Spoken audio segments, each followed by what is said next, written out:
Welcome, everyone, to another edition of the Ratitude Podcast. I am excited to be here. I know I start every single episode out that way. I must just have the coolest friends in the world. That's what I conclude, because today we've got Dave Ulloa.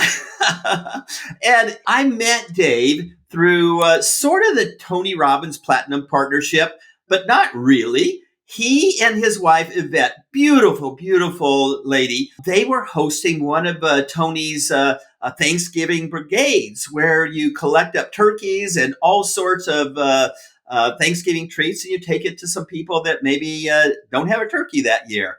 And he and his wife were hosting one of those events in the Los Angeles area. And I went over there, and it was amazing. In fact, inspired me to do that in future years. So Dave's a former LA cop who then became like one of the MLM gurus in the travel industry. And now he and his wife have become relationship experts, and they have an organization that we're going to hear about. Dave, thank you so much for being here. I love your story, your energy, and your spirit. And thank you very much for being here and sharing your wisdom with our audience today. Oh, well, I appreciate you as well, Robert. And thank you for putting good content, good information. I've viewed some of your previous podcasts and all good stuff about, we got all this chaos happening in the outside world, but I love the fact that you're taking some time out of your busy schedule and putting together some amazing content for people to fill their hearts and their souls with. And I just love your last name, Rad Naughty. I mean, you are a rad dude. Every time I see you, you're smiling, you're full of energy, full of life. So I'm excited to see where this goes. Yeah, me too. So now, Dave, you started out, playing sports and then becoming an LA cop. Tell us just a little bit about that, because I think it's good background for what we're going to get to later on in the discussion. Absolutely, Robert. So I did. I grew up playing sports. I wasn't very smart, or I didn't apply myself at school. As a matter of fact, my third grade teacher, literally in front of the entire class, told me I was stupid. So from that moment on, I just never really gave school and books. I would always be nervous taking tests because I had that sound of her making that statement and embarrassing me in front of the whole class. So I put all my energy into sports, and I got really good at soccer. But then I moved to California from New York, and my high school didn't have a soccer team. So my friend was trying out for the basketball team, and he says, "Hey, why don't you come support me?" I was a really good athlete, never played basketball. Long story short, fell in love with the sport, started practicing every day, ended up becoming one of the best high school players in California, ended up getting a scholarship to play 4 years, and then played overseas, signed a 5-year contract to play professional basketball, which is a sport that I love. So I'm 5'8". I'm Latino. I'm not your ideal basketball player, right? But I figured out that if I worked harder than everybody else and I make everybody else look good, that I might have a chance to get paid to play was my mantra growing up in college. And so when I did that, I achieved an amazing goal. But everybody was telling me, well, you got to come back from Australia and you got to get a real job. So I had a criminal justice degree from Cal Lutheran University right there in Thousand Oaks. Yeah. And I figured, okay, well, I want to be an FBI agent. So I went to go test with the FBI, and the FBI asked me, they said, "Dave, do you speak Arabic?" It's like, "No." "Do you have a finance degree?" "No, but I got a criminal justice degree." "Well, we're not looking for you. We have specific things that we're looking for. Why don't you go carry a gun for 2 years in a legal capacity? And after 2 years, maybe you can lateral over, we bring you into Quantico." So that's when I said, well, where can I go carry a gun legally in a job? Well, I started testing with all these police departments. I got into LA really fast within 6 months. Now I'm in the academy. I met my beautiful wife. Now we're engaged, and I became a full-fledged police officer with the LAPD. Did that for about 10 years, Robert. And what I learned from that experience is I became amazing at solving everybody else's problems. At 22 years old, here I was going to deal with a domestic violence situation with a couple that was married for 30 years. And now I got to tell them at 22 how to get along, how to keep the peace. Gangs, drugs, everywhere we went, it was constantly solving everybody's problems. But when I went home, I had the biggest problem. Everything that I saw and all these limiting beliefs and all these experiences, the worst of the worst, what they did to each other, I became very desensitized to life. I became very much a hermit. I didn't want to deal or talk with people. So for many years, life was just getting sucked out of me. After about a decade of LAPD, I found myself on the verge of a bankruptcy, on the verge of foreclosure. My wife and I were thinking about divorce attorneys because we were fighting all the time. We couldn't figure out how to get along. And that was the moment when we hit rock bottom, when I realized I got to stop blaming everybody else. There's only one common denominator with every problem in my life. And that common denominator was me. Wow. Wow. I just learned more than I knew about you. That is pretty amazing, because I look at you and Yvette and I go, that's the couple that everyone should emulate. Oh, brother, if you only knew. Sometimes I've heard this phrase before, and I guess I could say I used to be this person as well. But public hero and private zero. From the outside, we looked like we had good jobs. We both were making six figures. She was a project manager for the city of Burbank. I was a police officer. We had a beautiful house in Burbank, California. We drove nice cars. We looked healthy. We looked happy from the outside. But behind closed doors, we didn't know what we didn't know. I didn't know what personal development was. I thought I got a college degree. I don't need to learn anything else. Why do I need to read a book? I remember a story, Robert. I went to a Starbucks, and I'm a broke cop at the time. And I'm at a Starbucks getting ready to order my latte. And I look over to the left, and I see a guy sitting on one of the chairs reading a book. And I could read the cover of the book, and it was How to Win Friends and Influence People. And at the time, I didn't know what that book was about, but the thought came in my head, what a loser. Why does somebody have to read a book on how to get friends? Like, what? I had no idea the gold nuggets that was in that book. But from that place of starting to take responsibility, that's actually where everything started to change. And this was around 2000, 2001, where we went to an auction that was for the city of Burbank. And they had all these different things that they were auctioning: vacation packages, sporting packages, books, audio programs. And I honestly had never heard of Tony Robbins at the time. And so they had all these silent auctions. And one of them was this CD set called Get the Edge.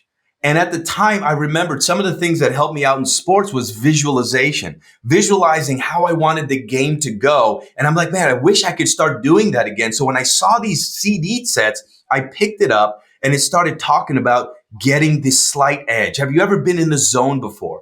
And so I bid on it. It was valued at $300. I put $65 on it. Nobody else bid on it. So that weekend, I started listening to the CDs in my Walkman on the way to the train station to go to the LAPD.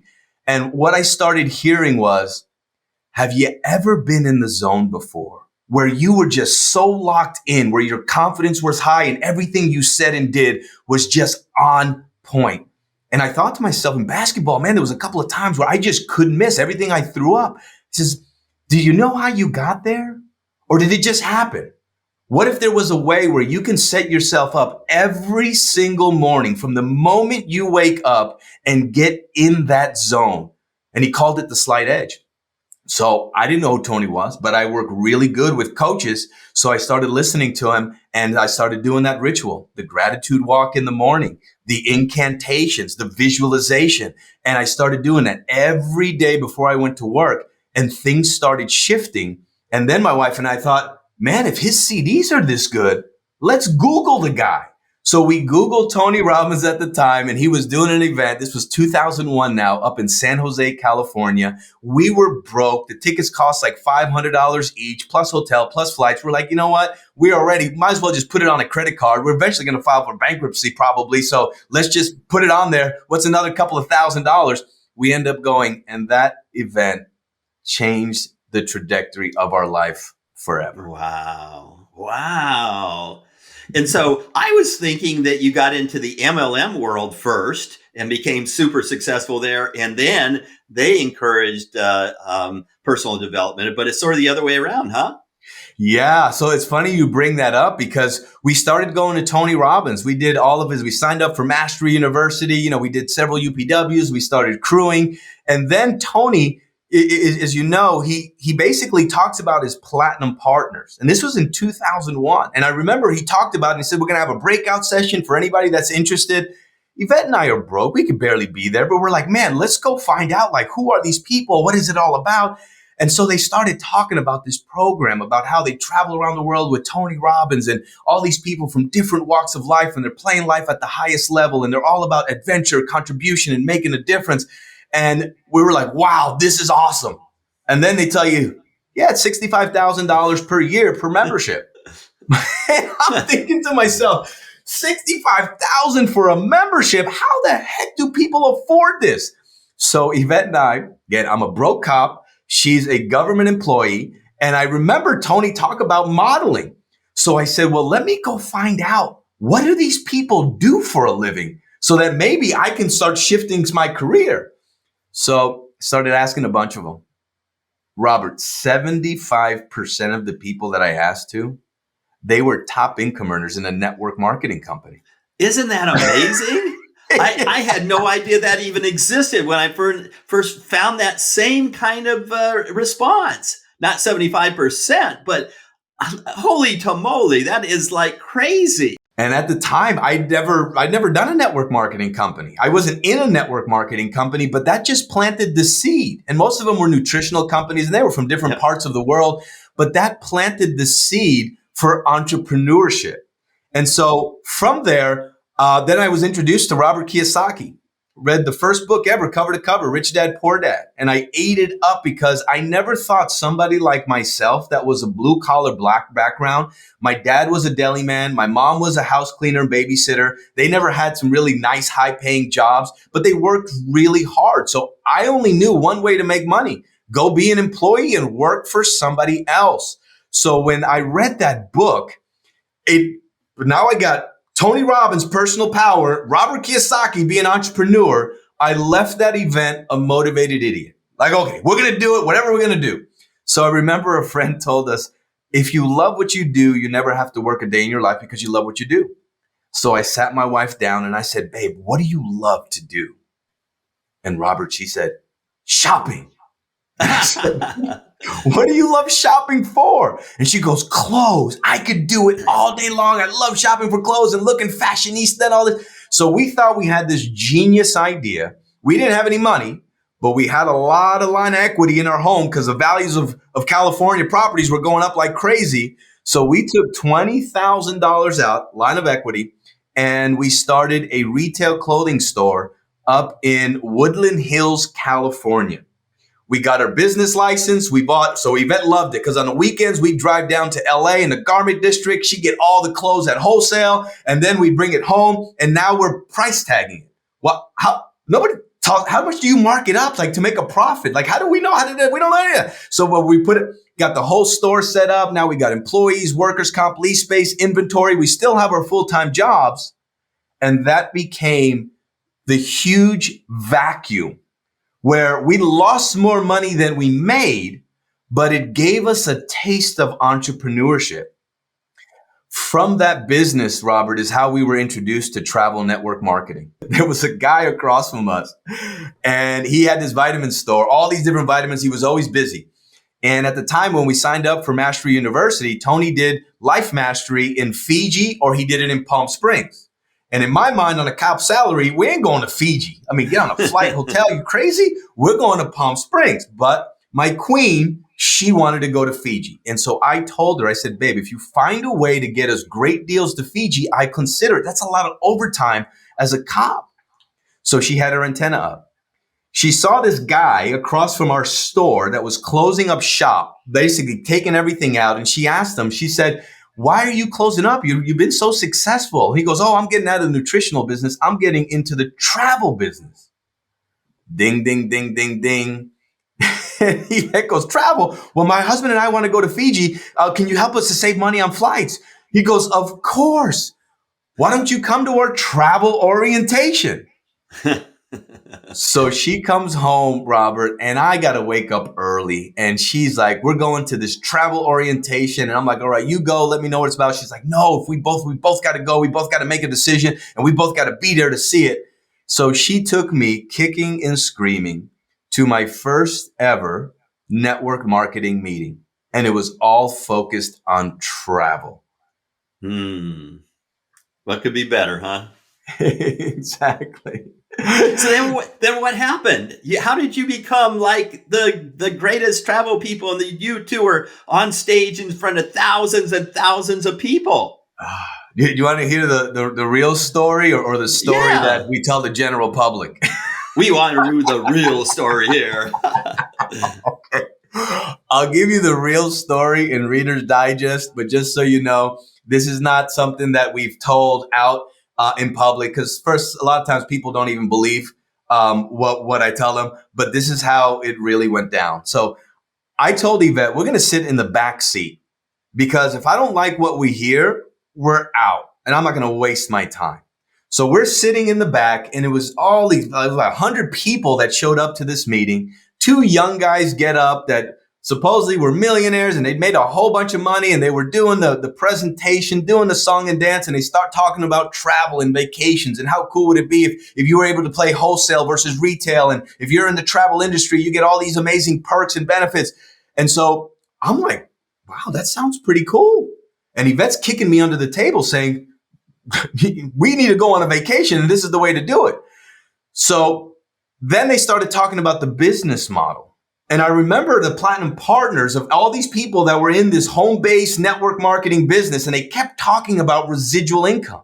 Robert Kiyosaki kept talking about residual income. And then they put up this slide. If you have this many members on the travel membership, this is how much money you would be earning residual income. And I remember our number was $10,000 a month residual income. And I saw that to myself. We have this retail store that's sucking money out of our pockets every single month. Here's a travel business that's fun, that's sexy. And then there's a residual income. And I remember it was 3,000 members to make $10,000 a month just on the residual side. And I thought to myself, with what I'm doing as a cop, with our retail business, if I got to go find the 3,000 people myself, that's going to be better than what we're currently doing. So we signed up in this travel company, and unbeknownst to us at the time, the travel industry was having some interesting transitions because of the internet. Everything started going from brick and mortar to click and order. And in between there was coming up these card mill companies that were acting like they were in the travel industry, but really it was a marketing company, but they were getting benefits as if they were in the travel industry. So I'm a cop, and I sign up, and I love the idea, love the concept. So we went to a training one time, and we started asking, well, we got to book these trips to Fiji. How do I book flights using the discounts? We had to take a test, and then we got a card, and then we got all these discounts. Well, how do I do it? Nobody could give me an answer. And so I'm a cop. I'm not talking to anybody till I know this is real. So one guy tells me, he says, go to this website called famnews.com. They give all the travel agents all these really cool perks and benefits. So I go, and I found Air New Zealand. I priced out the round trip airfare from LAX to Fiji. It was about $1,200 to $1,500 per ticket. Air New Zealand, if you're a travel professional, round trip, if the dates are available, $299 per person. Wow. Round trip. So Robert, unbeknownst to me, there was a major glitch in the system, because I'm really thinking I'm a travel professional. So I call them. I send them my ID. I send them what they asked for. 2 weeks later, in our inbox, we got 2 tickets, round trip to Fiji, to go to Life Mastery for $299 per person. Mm-hmm. From that, we also saved money on the hotel. Then when we got there, everybody started talking about one day at lunch, hey, how did you get here? Where'd you come from? Da-da-da-da. And somehow it just planted the seed. Never done marketing before. Yeah, we only paid $299 from Well, how did you do that? Oh. And I did the takeaway unknowingly. I said, listen, guys, we're here to learn. They had the Kava Lounge where they had 2 computers there. I said, the last day, if you guys want to know how we save so much money, we'll show you a video. I don't even know how to explain it to you. So on the last day we were there, we'd already saved close to $5,000 for this whole trip. Most of that was probably not supposed to happen. Again, glitch in the industry.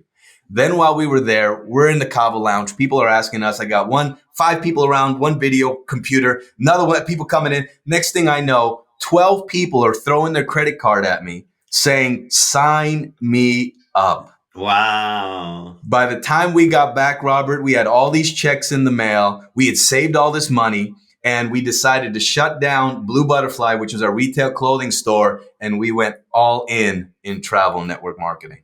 Wow, that is such a cool story. And then you got on stage and were talking to thousands of people. Well, I love to say that it was all peaches and cream. I mean, the first 4 years, as you know, Robert, anybody that's ever built a home-based business or network marketing, I think one of our edges is we started personal development. So we started getting the right thinking in our mind. And because we also started to build a network of other like-minded people that were going after life, they just didn't have a vehicle. Most of our big burst in the beginning was a lot of our Tony Robbins people Yeah. that we met in personal development because they were hungry. They wanted a vehicle. They wanted to be able to use their people skills. But it took us about a good 4 years to get that company off the ground because when that company launched, it was brand new. Nobody had ever done travel network marketing ever before. There'd never been $1 billion travel network marketing company. So we were literally building something with the airplane up in the air. But because it was travel, it was so easy for us to talk about. And then eventually we became top earners, top 10 earners in the company. We started traveling around the world. I mean, one of the biggest ones was at the American Airlines Arena in Miami, 20,000 people there. And I just remember this dream that I had at my first Tony Robbins event. There was 3,000 at the UPW. And I thought to myself while I was sitting there, my God, one day I would love to do what Tony's doing. I would love to be able to inspire people with the spoken word. And so now there's 20,000 people in the American Airlines Arena. And I just had this surreal moment. And I literally almost started breaking down in tears, thinking to myself, how the heck did this happen? How did we get here? And all the things that needed to happen and through the grace of God that happened in order for us. So we participated, but there's also a whole bunch of other things and a whole team that helped to contribute to that dream.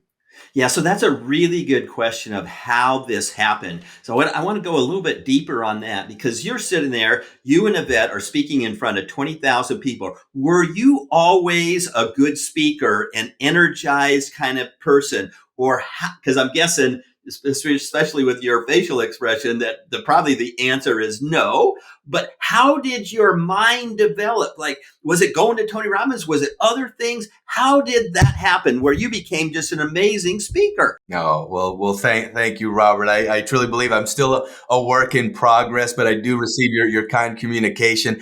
I was not a public speaker. As a matter of fact, I was the anti-public speaker. I was the kid in school that would never raise their hand because I didn't want to talk in front of other people. I didn't think I was intelligent because of that third grade experience. So I never talked in public. But what happened was when we started our network marketing business, I honestly, because of everything that I saw at the LAPD, I did not trust people. I did not like people because I only saw the worst of the worst. So I got to give a huge credit to my beautiful wife because she believed in me and she helped to bring me out of my shell. Well, what do I mean by that? Well, now I got a reason to go talk to people, but I don't know how to normally talk to people. When I talk to people, it's usually, hey, turn around, put your hands behind your back because they did something wrong. So now I'm going to these events with her and I would go kicking and screaming and she would coach me. She would say, all right, this time, why don't you just do this? Just come with me and just say hi to 5 people. So I would say hi to 5 people and I would go stand against my back against the wall, make sure everybody was okay. And then she'd go, no, but now just say hi to people. But now ask them what their name is and introduce yourself. So I would start going to these events and I read a book called How to Work a Room. And when I read the book, horrible book, wouldn't recommend it. But there was one thing in there, and most books are amazing because even if you just get one thing, it can change your life. And in that book on How to Work a Room, it said this. When you go to an event, whether it be a party or a reunion or any time of gathering where there are people there, if you really want to get good at learning how to talk to people and speaking with people in a public setting, pretend that you're the host. So that when people walk in, just walk up to them. Hey, my name is Dave. Nice to meet you. Glad you're here. What's your name? Thank you for being here. They don't really know who you are, whether you're the host or not. So now you're practicing that. So I started practicing that skill. And one event that shifted everything for me, because now when we started our network marketing company and we had this amazing testimonial, they kept asking us to actually share our testimonial. And usually in the beginning, my head stood up and my brain sat down. And I was just like, I would say all the wrong things. But I remember one time I noticed somebody that had a spark in their eye because they related to our story, that we were blue collar people and we'd saved this money and we went on a vacation to Fiji. And I realized, oh my gosh, this is amazing. So the desire was planted to actually be a good public speaker. So I thought to myself, okay, if I'm going to be a good public speaker, where can I go to learn to be a good public speaker? Toastmasters. So I found a Toastmasters locally and I got into Toastmasters and I'm just a guest. And what do? They have you do your 30 seconds. And then they have one person that counts your ums, counts your timing, da-da-da-da-da-da. Robert, in 30 seconds, I had 25 ums. I came home, I told Yvette, I'm the worst public speaker ever. I'm never going to be able to do it, da-da-da-da-da. Then I decided to invest in myself and I went to a T. Harv Eker. They called it Train to Trainer. And Train to Trainer shifted everything for me. So for anybody that maybe wants to get better at speaking in public, and this is the one thing that shifted everything for me. And he said, why do people get nervous when they get up in front of a group of people to speak? Can you speak to one person one-on-one? But for whatever reason, it's one of the greatest fears is to get up on stage and speak to a group of people. And he said, you know what the number one reason is people are fearful? They're fearful because of what other people are going to think about them. Mm-hmm. They're fearful of being judged. They're fearful of being ridiculed. They're fearful of messing up and not looking good or doing a perfect speech. And he said, if you want to be a great speaker and overcome that fear, you got to make the shift. And that shift, if instead of making it about you, make it about the people that you're speaking to. Stop making it about you and start focusing on, you know what? I don't care if I mess up. I don't care if I miss anything. But if one person gets inspired by anything that I say, any story, any fact that I share, then it was an amazing experience for me and no longer. So once I made that shift, that stop making it about me, make it about the people, the fear went away. And then I just started practicing. Wow, that's another really cool story.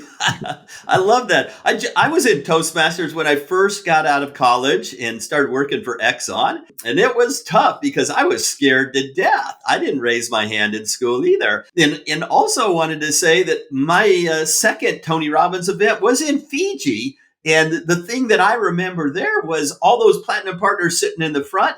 Almost all of them were MLM people. I had even no idea what that even was. And then Tony in Wealth Mastery said that every single person should be in an MLM and that you should pick one that is you're passionate about, like Travel for You, and that was in the early stages because that's when you can really make a lot of money. And I go, oh, that's kind of cool. And I had been seeing you, but I knew that was already $1 billion business. So that didn't meet my criteria. So there was a new travel company starting at that time called Live, L-I-V period. And then you added on to that. And I added on to Rad. So that's where Live Rad or Live in Rad comes from, was my very first MLM venture that it didn't take off. It was kind of fun. I learned a lot from it. It only lasted about 6 months and then it kind of went out of business. But I learned a lot from that. And my friend Matt Morrow, who was my very first guest, he always says that network marketing is truly just personal development with an opportunity attached. Because of everything you've been saying here. You learn how to speak, you learn how to communicate and relate to people, you learn how to have friends, you learn how to bring the energy out of you like you do, like you and your wife Yvette do for whatever you're going to do in the future. Now, I want to talk about this venture that you're involved with relationships. Tell me about how that came about. And what you're doing, where that's going, and anything you want to cover about that, because I think that's really amazing what you're doing. Oh, thank you, Robert. We consider it our mission we call it our warriors and queens, and it actually all birthed because of our network marketing experience. As we helped build that $1 billion company, we were there for 15 years, and we had teams from all over the world. And what we started noticing was a lot of the couples that would get in to the business, especially the ones that started to have a lot of success. In other words, a lot of money coming in, that instead of their relationship getting better, it got more chaotic. And when we would do our trainings, Yvette and I, we've been together for 24 years now. So we've learned some things along the way on what works and what doesn't work. But we've also had a roller coaster where we almost called it quits a couple of times over the last 24 years. But we figured out a way to create partnership and also keep the passion in our relationship. So when we would do trainings, people would come in to learn the sales skills in order to be more successful, to make more money. But every time we had the Q&A, 80% of the training turned out to be relationship training. Because no matter how much money you make, it's not going to make you happy. You can have all the success and all the recognition in the outside world, but when you come home, if your intimate relationship is not where it needs to be, life sucks. So from that, we saw a lot of couples end up getting divorced. And we were just like, we can't stand for this. We got to help couples and people to figure out how to stay together, because they're not getting divorced and separated because lack of love. They're getting divorced and separated because they don't know how to get along. They don't know how to keep the intimacy and the passion together.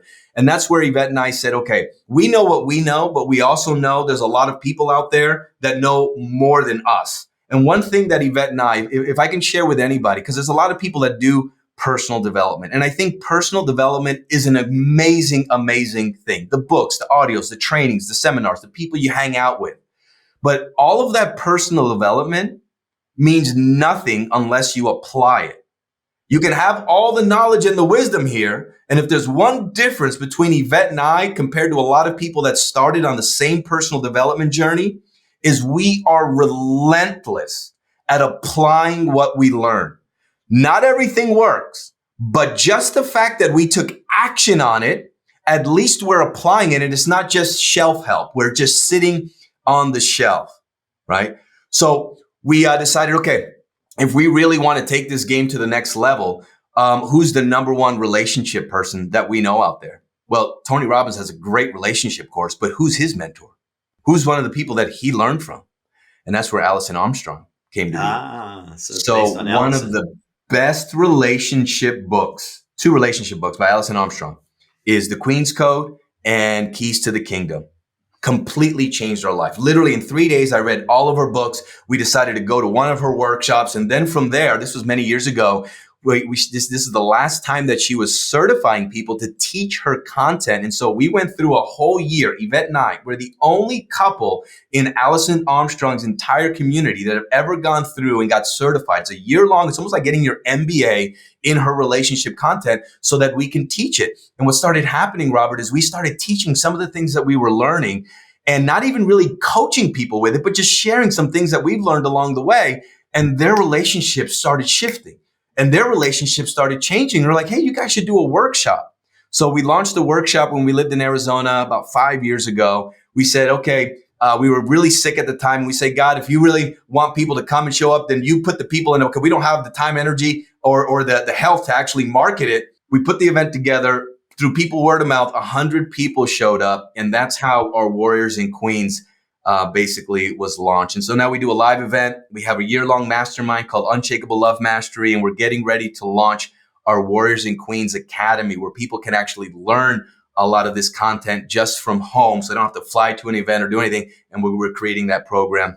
It should be ready to go in about 2 months. Wow. I'm so glad that you said that, because every once in a while, I read a book that just is so inspiring that I think everyone should have it.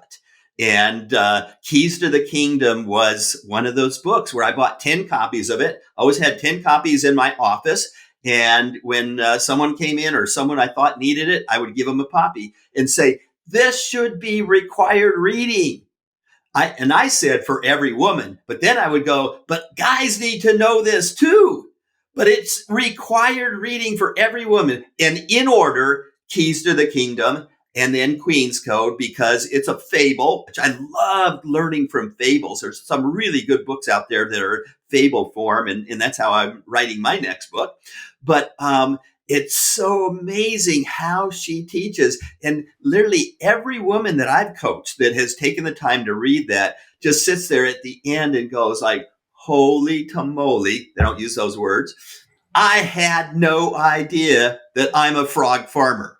And, 96% of women are frog farmers. They don't even know what this means. But I just want to kind of share that because I think it's just brilliant. If you're a woman out there listening, 96% of you are frog farmers. And what that means is when you meet a guy, you think he's a prince or you think he's a frog or no. Let me start over. Think back to nursery school, the nursery story where the princess kisses the frog and turns him into a prince. Well, in real life, it's actually the opposite way, right? You meet someone you think is a prince or a king, and then you're with them for a while, and somehow he turns into a frog. And you think it's because of him, and it's because of you, because you're a frog farmer. Yeah, Robert, you hit it spot on. And what's sad is the hard truth around that is it's not because women are mean or evil. It's because their heart has been hardened. And their heart has been hardened because of some past trauma or some pains that they've experienced. And so now in order to protect their heart, they have to emasculate men. And that's exactly what is frog farming. It's emasculating men. It's diminishing their ability to produce results. And how does that show up? That shows up in the form of mothering. That shows up in the form of criticism. That shows up in the form of putting men down or telling them what to do, judging, blaming them. All the things that shut a man down. So even though everything was amazing in the beginning, there's usually about 1 year to 2 years where now all of a sudden the woman says, this isn't the same person that I met at the beginning. What happened? Well, it's a dance. You both contributed to that dynamic because on the other side of that, Robert, we coined something called a coal miner. Oh, okay. And women are frog farmers. Men tend to be coal miners. And if you think of our women are these beautiful diamonds that God has developed, these precious stones, right? And how is a diamond formed? Well, a diamond is formed when the element of coal has 3 things happen. A lot of pressure over a period of time and tremendous heat. Too much pressure, that diamond turns into a pulp and never becomes the beautiful, precious diamond. And sometimes men, we are way through our pains and traumas and wounds are way overly controlling, overly aggressive, and we put our women into fear. But that other side of it, if there's not enough pressure, that diamond won't turn into a diamond. And our women feel unsafe. And how does that show up in the form of a man as a coal miner? Is we become the pleaser. We become the yes man, where instead of sharing who we really are, we start to collapse our space. And now our women don't trust. Are we really who we say we are? Because we're too nice. We're the pleaser. So how do you have that balance in the relationship where you have just enough pressure, where you honor each other for who you really are and stop trying to change your partner? Because this is the essence of what most women think. Men are hairy women that should know better and they're misbehaving. Okay. That's what they think. And if you're constantly thinking that, you're constantly changing your man and pointing out everything he's doing wrong and the things that he should be doing that he's not doing because you want to turn him into you. But that's not what attracted you. And if you become successful, which a lot of women do, they end up becoming frogs. And then they're like, where the heck did my man go?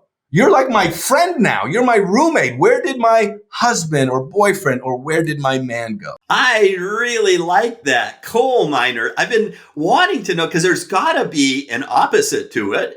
And coal miner just works really, really well. I love that. It's so interesting because I used to always give it to women. And then I said, oh, this works for men. Because in my last job, my boss was just a jerk. And for a long time, I couldn't understand it until I read Keys to the Kingdom. Then I go, oh, I know how he got that way. Not that I've ever gotten that way, but he sure did. He was a jerk and I didn't want to work for him anymore. And so it's just great. So Alice, for our audience there, Keys to the Kingdom, Queen's Code, required reading for every man and every woman. Then you contact Dave and Yvette and get into one of their programs. They're online, and go find out about the coal miner. Go to one of their events because relationships are important to our happiness. And more people are searching for happiness and not just prosperity, right? Absolutely. At the end of the day, happiness and joy is what life is all about. And, Robert, I'm so grateful that you asked me to be a part of your podcast. I'm learning lots. Also watching some of your previous one as well.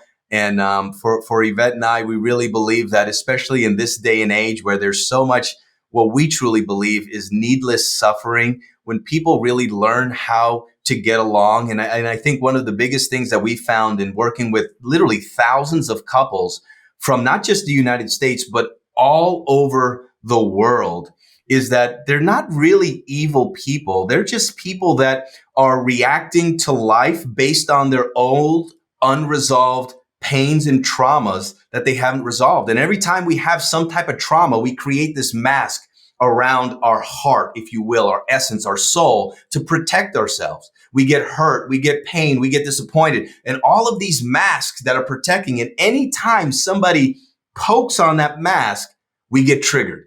And when we get triggered, we think it's that person or that event. And what we've come to find out is that people and events come into our lives to show us areas where we are not free. But most people, they come from the place of trying to fix their partner, trying to change, trying to blame, trying to do all these things on the outside, as opposed to saying, why am I getting triggered? What exactly is triggering me right now? And when you start getting curious, now all of a sudden you open yourself up to a potential area where you might be blocked or you might not have freedom. Because when you heal the past and you heal your heart, then you open yourself up to have incredible relationships. Because the one thing I will tell you, in this life, your intimate partner is going to be the one that triggers you the most. So you can either embrace that and have fun and dance with it like you're dancing in your competition, Robert, or you can fight it and keep blaming and judging your partner, or learn how to honor each other and love each other. And that's what we teach at Warriors and Queens. That is so awesome, Dave. So what's coming up in the future for you? What's on the horizon? The next phase of your life? What are you doing? Man, we're really focusing on, well, two things for me. We're really focusing on our Warriors and Queens. We just launched a free e-course. If anybody wants to access that, you can go to warriorsandqueens.com/3 steps. We can give you the link. It's a free e-course, 3 videos and an ebook to help you to get the basics of what we're talking about here. Then we're launching our academy, which will probably be in a couple of months as well. That's going to come along with a podcast as well. So maybe, Robert, we'll have you as an invite on our podcast. That would be cool. And then we do one event a year. We're going to do it September, October, probably in Florida. We call it Warriors and Queens. We just love live events because doing stuff online, you can reach more people. But when you're with people and the interventions that we do and the real life experiences, people leave there completely changed. So that's going to be coming up. And then the other thing for me, Robert, I am a massive pickleball fan. Oh, that's right. That's right. Have it on the list. A fan, you're a champion. I have it on the list to go pro at some point. I just coming off an injury, so we'll see. That might get delayed. But I love pickleball because the pickleball community, for anybody that maybe you're just in a rut or you're just feeling like, man, I really want to meet some new cool people. My current peer group, I just want to expand from that. Go find yourself a pickleball community. It's fun. It's free. The people there are amazing. There's all different levels. It's very inclusive. You get competition, but you also are forced to learn how to connect and communicate with people you do and don't know at levels that will pay huge dividends in the areas of life. Do you know what is the pickleball capital of the world?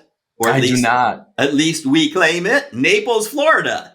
Is it? Yeah. Oh. There's every community park has pickleball courts, and one of them has 65 courts.